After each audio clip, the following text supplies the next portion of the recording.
I'm too much of a bottom to play killer, I'm sorry.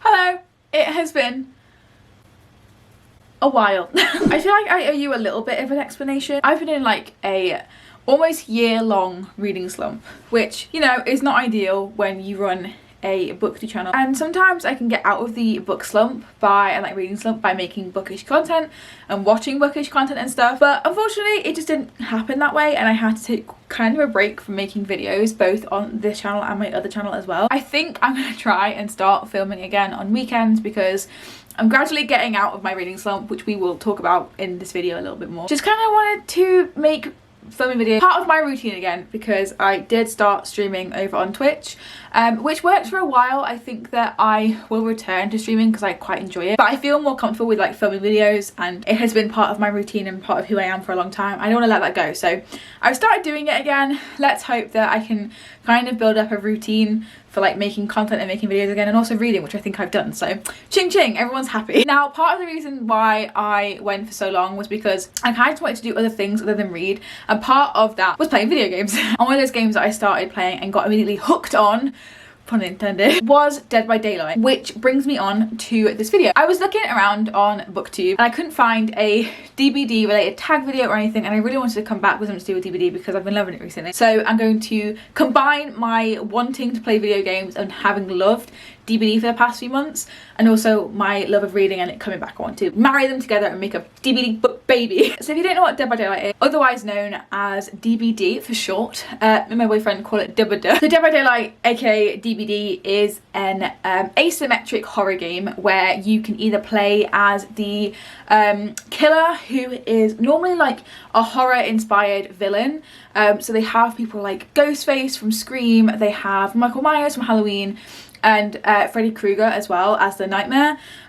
So you can play a bunch of both like famous and original characters from the DVD creators. You can play any killer you want. They all have different perks. That is kind of what I wanted to base a tag on, is every character's perks and somehow relating that to books, which I think I've done quite well. So you can either play as the killer, where basically you have to trap the survivors. There are 4 of them, and you can also play as the survivors as well. There's so many characters. There's both famous and original created ones by DVD as well, and it's all about strategy and getting the 5 generators that you need to power the exit gate to then escape. So the first lot of questions will be about survivors, and the second one will be about the killers. You do not have to answer all of them if you don't want to. If you personally play killer or you personally play survivor, and you just want to answer those 6 questions about that. If 12 questions are too much and like the survivor questions don't mean anything to you because you don't play them, or vice versa with the killer, you do not have to answer every single one. And also you don't have to like specifically answer the role that you play. I will be answering both, even though I don't really play killer that often, but you do whatever you want. You can just make this tag your own, honestly. And in mind, these prompts aren't based off of their stories, they're more based with like the perks and stuff, because I really wanted to get the perks in there. So the first question is for Meg Thomas. I have mained Meg before I got her to level 50, and I absolutely adore Meg. I love her character, I love her costume changes that she has. She also has some really good perks as well. So the perk I decided to go for Meg and her prompt was adrenaline, which is essentially a perk that once the exit gates, those all important exit gates, are powered up, she has like a burst of energy and she is suddenly repaired or healed to her full health state. And she also runs at 150% of her original running speed. So you can imagine how good it is to feel when the exit gates are powered, you pumped with morale, and everyone around you is like really injured, and then you suddenly get a burst of aid, essentially. The prompt for adrenaline is a book that pulled you out of a reading slump. Because when I'm on the floor, maybe they just left me on the floor because they know that it's my death hook and they're being kind, or they're slugging, either one. I am just spinning around in my pool of blood and I'm like, you know, bit tilted because I've made a wrong decision. And then the exit gates get powered because my team are badass, and suddenly Meg just jumps up to full health and I'm able to escape. That has happened quite a few times, and I never ever have a build of perks or anything like that if I'm playing Survivor without adrenaline in there somewhere. My answer is Every Heart a Doorway by Shona Maguire. Again, as I said, I have been in like almost a year-long reading slump because of the coronavirus lockdown and loads of things that have happened this year. 2020 has been both the best and the worst year of my life. I think everyone can relate. I discovered this from actually a booktube video about getting out of a reading slump. I bought the first book in the Wayward Children series just because I thought that it was going to be short, and even if I didn't like it, it's only just shy of 200 pages, so I can just fly through it at will. But it turns out I really enjoy this series, which basically it centers around just that, wayward children who fall upon these magical doors who transport them to places of nonsense, of high logic. When these kids return to the real world where they don't know what's going on and they've been in these worlds for years and years and years, they go to a school run by this old lady called Eleanor, who reminds me of Constance from American Horror Story. We'll talk about that in a different video. And they go to this school for wayward children, basically to help find their way in society after they've come back from these wonderful, fantastic lands. They're literally like bite-sized books, and they are so well told. They are so good. They have such a diverse range of characters that you can relate to anyone in this. Honestly, you could pick this up and probably find someone to relate to in it. There's everything in here that you could possibly want from a fictional fantasy book, and I think they're just great. And these covers are absolutely gorgeous. They're gorgeous. The next prompt is surrounding none other than our Dwight Fairfield. Now, I don't really play Dwight that much, but I know that he has a really good perk called Bond, which allows you to aura read allies around you. The prompt for Dwight is to pick a book with the best cast of characters. My answer for this one is The Nowhere Girls by Amy Reed. Now, this is kind of a feminist book about sexual assault. A girl called Grace moves basically into this town, and she moves into the exact house that a girl who was claimed to be assaulted and raped called Lucy used to live. And Lucy moved out a long time ago, and Grace kind of occupies the room of Lucy and kind of seeks justice for the things that happened to Lucy and the way that she was treated. Essentially, Grace starts an uprising in her school, and I find it very, very inspirational. However, the cast of characters of this book make it, and there is loads and loads and loads of talk about feminism and intersexuality as well. So diverse, so lovely, and I just fit right in. It feels like home. Our next survivor prompt is based on Claudette. Claudette I love. I have played her quite a few times. Although I haven't prestiged her, I haven't got to level 50 or unlocked all of their perks or anything, I know that she has a really good one called self-care. So self-care is basically healing yourself without an item, which in DBD is critical because you don't always have access to a med kit, and also you can't really heal unless you're being healed by someone else. So the prompt for Claudette is a book that taught you more about yourself, just because I feel like self-care is so important and it does teach you a lot about yourself. My answer for this one is actually a poetry collection, and that is Pillow Thoughts 3 Healing the Heart by Courtney Peppermill. I read this during lockdown, and my god, it hit me at the right time. This really taught me more about myself and where my trauma comes from, and also how to love myself despite that trauma. So really good, and I really enjoy Courtney Peppermill's poetry. I have a lot, if you can see on my shelf. I have a lot of her poetry, and I cannot wait for her long distance poetry collection, because I'm going to be gobbling that up like turkey on Thanksgiving, even though I don't celebrate Thanksgiving, but I'm going to gobble it, you know what I mean. Next we have a perk based on Bill. Now Bill is a very old soul, and he runs around the map with a fucking cigarette hanging out his mouth, and he has a really good perk called Borrowed Time. Borrowed Time basically has a perk of enabling endurance after unhooking a survivor. So I'm guessing it's like a speed increase, and it's very so more dependent on your ability to work as a team. So the prompt for Bill was a book recommended by anyone in the bookish community. It could be a friend, it could be your partner if they're in the bookish community, it could be a person on BookTube or Book Twitter or anything, with a book blog or anything like that. Just a book that they recommended to you that you actually really enjoyed. My personal answer for this one is Let Me Hear a Rhyme by Tiffany D. Jackson.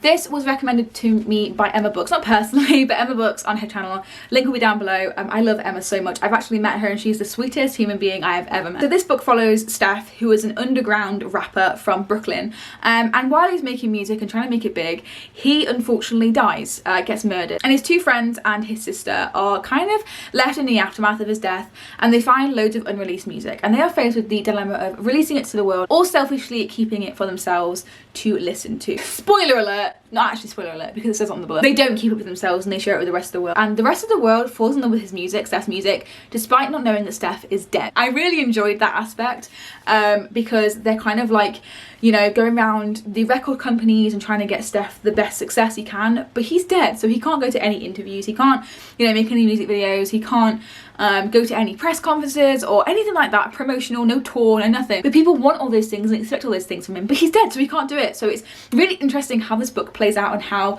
the three of them come together a bit more close than you might expect and make it work, and maybe not make it work. Who knows? I have read it, but I don't want to give anything away. Our next survivor prompt is all about Nea. I like Nea. I have her to level 45, I believe. And one of her perks that I like the most is Streetwise, which makes item consumption, so medkits for example, quicker. So you heal yourself faster with a medkit with Streetwise. This prompt is for you to pick a book that you finished in one sitting. You consumed it really quickly. So my personal answer for this one is a little bit of a weird one, because I'm not actually sure still if I liked this book or not. And that is The Way I Used to Be by Amber Smith. This is another book that was recommended by Emma Books. books, and it's also another book on this list that deals quite heavily with sexual assault and rape. I didn't really realize that this book is in like, it's on the same day, I think, but different years. And I know some books who do that better. And I just felt kind of confused throughout all of this. But I did, however, finish it in one sitting. And I did still cry at the end. But I still don't really know if I enjoyed this book. I just was emotionally unprepared for it. And I cried like a baby because the story is quite sad. And our character, Erin, finds herself in some heartbreaking, heart-wrenching scenarios. I don't know if I enjoyed this or not, but I did, however, finish it in one sitting. So it goes for the prompt. And finally, our last survivor prompt is for David King. Here we go, guys. This is where I talk about Dead Hard. I bet you were all fucking waiting for this, and I've saved it to the last survivor prompt because I bet you were all looking and making sure that I comment on Dead Hard. I guess I do use Dead Hard, but it's frustrating because I click the button, it doesn't do it. I decided to make his prompt something to do with like dodging an attack or dodging danger. What is one bookish trope that you completely avoid? Like you want to dead hard away from that shit. For me personally, my answer for this one is definitely like the protagonist doesn't know their beauty. I'm gonna shove my hair up in a messy bun. And like I don't like other girls trope, which I think those two tropes go hand in hand. Female protagonists should know their worth, should know their beauty, and shouldn't think that they are not like other girls because they're so insecure. I think preying on people's insecurities to make them seem like an original and like edgy character just doesn't sit right with me. Fair enough if you like it, if you want to write that as well, fair enough. Like, it's not for me and it gets me stressed, okay? Like using Dead Hard, it gets me stressed.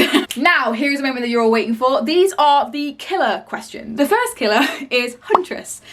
So one thing to know about Huntress is she has the most earwormy, repetitive lullaby I have ever heard. So I decided to base a prompt on Huntress's lullaby. And this one is a plot twist you cannot get out of your head. If you're either making or watching one of these videos, please be wary of the spoilers that will come out of this question. I do appreciate that we don't really like spoilers. Spoilers can make things kind of fun, and I low-key kind of like spoilers. I will warn you that my question and my spoiler comes from City of Heavenly Fire by Cassandra Clare, which is the last book in the Mortal Instruments. So if you haven't read this, or if you're like wanting to not be spoiled because of it, I would probably like skip maybe to the next question because I'm gonna spoil it. I love the Shadowhunter Chronicles, and I love Simon. Maybe that's what I have to say for people who've actually read this, but I won't. I'm gonna go more into it. So spoilers from here on out. In this book, my boy, Simon Lewis, loses his memory. I know it's a trope. It kind of is a trope and it's a cop-out. It's like it's another dream trope. Like, oh, he lost his memory. A, it's unexpected. B, it's a sacrifice. And C, it's from a character you adore and you love and you see yourself in,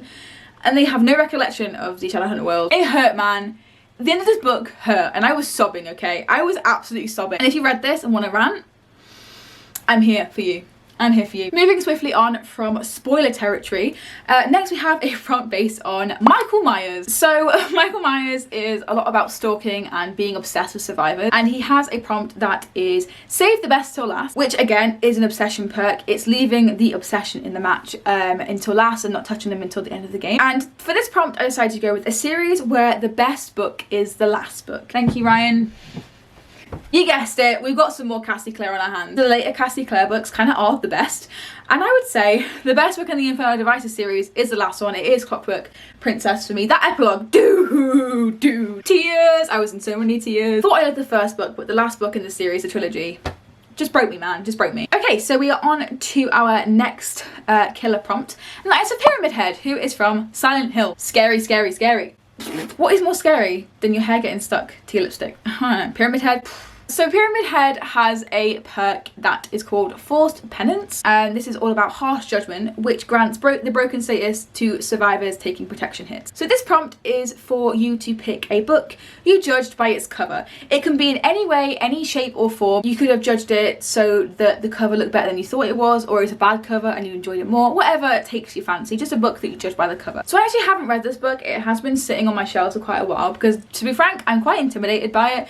But when I saw this on the shelves, like poking out at my local Waterstones, I definitely judged it by its cover. And it's not in a bad sense, which, you know, it's someone of the KKK, so obviously that is a bad sense, but it made me want to buy it, which I'm sure was definitely the publishing house's choice. I believe that this is about Pip, who is taken from an orphanage and hired to be a farmhand, essentially a slave. So Pip is black and the farmers he works for are both white, and it says on the back, and this is 1960s America where race defines you. Moving swiftly on from Pyramid Head, we have the Hag. So she has a prompt called Hex Ruin, which is essentially to do with the regression of generators, which, you know, the survivors are desperately trying to repair to get out without actually having to kick them, which makes chases and just playing the game a lot more easier from a killer perspective, but also very challenging from a survivor perspective. So this prompt is surrounding a book that you really want to revisit because of the lack of revisiting generators to regress them in DBD because of Hex Ruin. This is a book that you either have reread to appreciate or that you want to reread to appreciate. For me, this has to be a childhood book that I have enjoyed in the past, and it used to be one of my favourite books, but now I'm not sure whether I would enjoy it, and that is Numbers by Rachel Ward. I talked about it on my other channel, but I haven't read it since I did that, and I praised it, I think, to no end, and I would really be interested in revisiting this book to see if I still appreciate it, or to see if I want to throw it into some fire, because I don't really remember it being that great, but I also remember liking it a lot. So I'm in two minds whether I would still enjoy it now or not, but I guess the only way to find out is to go back to it and reread it. Our next killer with their prompt is Ghostface, and Ghostface is again all about the stalk and the obsession. So he has a perk called I'm All Ears, and it is basically just another aura reading perk. So this prompt is quite complicated, but I really do like it.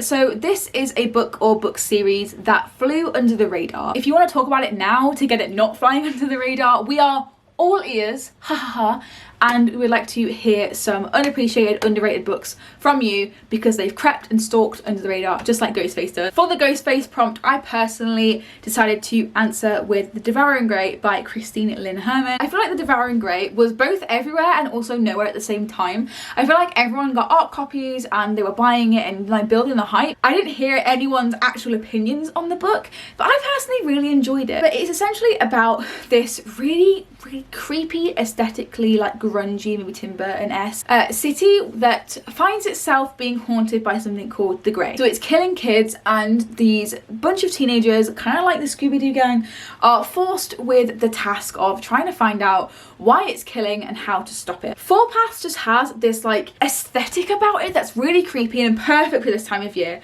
where we're inside, it's getting darker quicker, the days are getting shorter, there's not much light outside, you just want to curl up with a book and be really freaked out and spooked. The Devouring Grey is perfect for all of that, and I feel like everyone loves that and really encompass that in their aesthetics of the books that they read this time of year. So why is no one talking about this? If you have this on your shelves and you haven't given it a chance yet and you're looking for like the perfect spooky Halloween fall read, you should definitely read this because it's awesome, and I feel like it creates such an atmosphere and you feel so creeped out and spooked, and there's also a mystery thriller aspect of it, and it's brilliant, and I feel like it really went under the radar. Now we are coming on to our very last prompt of the video and last of the killer prompts as well, and this one is for Doctor. I hate playing against Doctor. I will say it, I hate Doctor. I think that he is so fucking scary, and if you play him well, I will be shitting me fucking nicks because I will be so scared of this man, his laugh.